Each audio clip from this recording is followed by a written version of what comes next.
I'm here to talk about wind chimes and ancient Rome. And 1 out of every 10 houses has wind chimes. That's not a true fact, but you know what is a true fact? I hate them, and they're terrible, and I don't like them. At all. Wind chimes have been around since the Roman fucking Empire. They were placed on like gardens and on like ceilings and shit to ward off evil spirits. But get this, they were also said to bring good fortune. In order to do this, they were usually represented with one of the Roman symbols of good fortune, which, I shit you not, is a big bronze dick. Sometimes with like smaller dicks and other peni just kind of tacked on skillfully. And honestly, if we were still rocking the dick chimes, I think I'd be all for this, because that's just kind of hilarious and amazing. Imagine you're booling down Mayberry Street, right? You look over at Grandma's house, and there's just several bronze cocks just kind of hanging in the wind. That's amazing. Apparently, the dick would also have, like, its own dick, like a dick with a dick, and then, like, a dick tail coming out of the back, too, and then, like, hands and feet and wings of like a lion or whatever. And apparently the extra dicks and the bird animal parts would give it more power for warding off evil spirits, which it makes sense if you ask me. If I was some sort of evil spirit hell-bent on fucking up your garden and I rolled up in this manticore made out of cock and balls just booled in on me, you bet your candy ass I would dipski the fuck out of there. I mean, nah, negative infinity. I don't like it. To be honestly though, ancient Rome did a bunch of gay shit. Like, and that's pretty rad, honestly, if I'm being honestly. They were also kind of cool with incestuous marriage, and, you know, I guess it's a hit or miss. I guess they never miss, huh? But when your main man is Zeus, you know, Zeus, who was kind of well known for just boning literally whatever, it's just... Look up the story of Ganymede, or honestly, don't, because it's a little fucked up, and it's kind of weird, and a little furry, honestly, which makes it worse.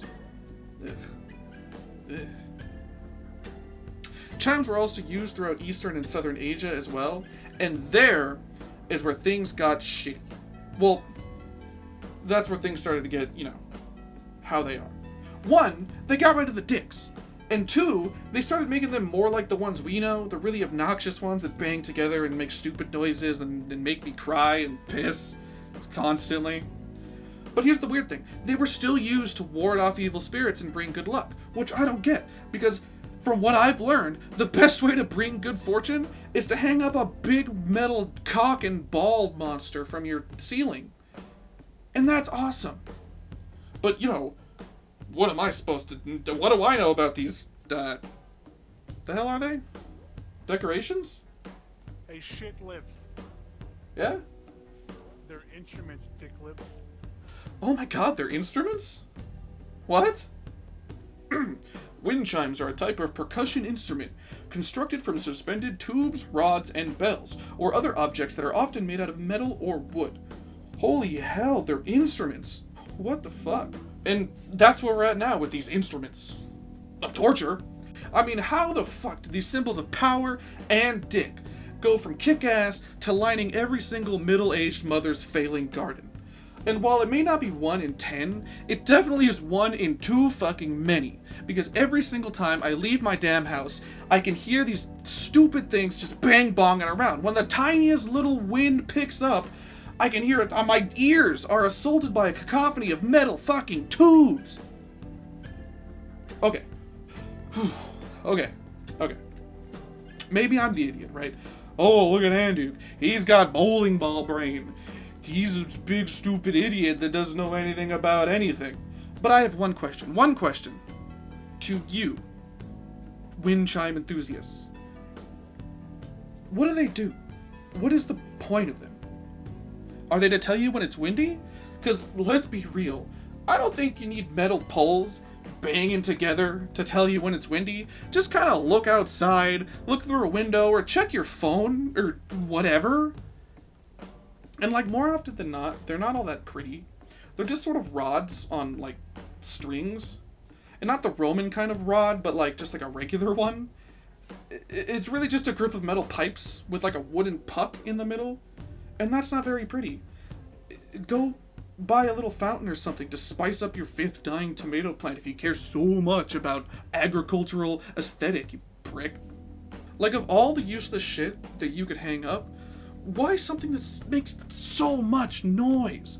I get that it's windy, but does everyone in a square mile radius also have to know that it's windy? I mean, I'm sure they could tell on its own. How would you like it? How would you like it if I just stood outside of your window when it was like snowing and just shouted, "Hey, hey, it's snowing. Did you know that it's snowing? 'Cause it's snowing. Hey, I'm gonna keep shouting it's snowing until it stops snowing." If you have a wind chime and it's like, has some deep, meaningful connection, because I know a few people that do, it means a lot to you, then I'm sorry that I'm insulting your wind chime. I hope that you don't take this personally, because I love you, probably. Unless you like pears.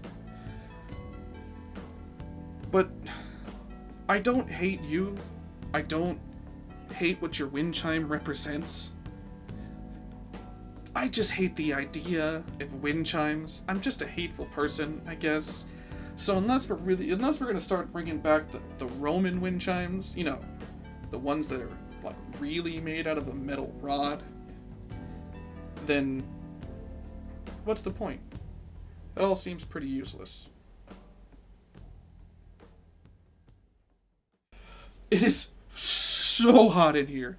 In order to do this recording shit, I have to turn off like all my ACs and fans and things. Like my computer is probably about to have a stroke because I'm pretty sure it's like 95 degrees in this room and I'm dressed in a bunch of stupid shit that makes it really hot and it sucks. But it was really important that I get this message to you in time. Several Bothan spies died to get this information to you. I can see my chest breaking. I guess here I am doing another one of these. Thanks for watching. I want to say a big thanks to Ikura, I can never pronounce his name, Carly, for making the song at the end, as well as a little end card. I love it, and I love him, and he's amazing, and he's a good pal, and shout out to you, Ikura, because you're rad. And shout out to,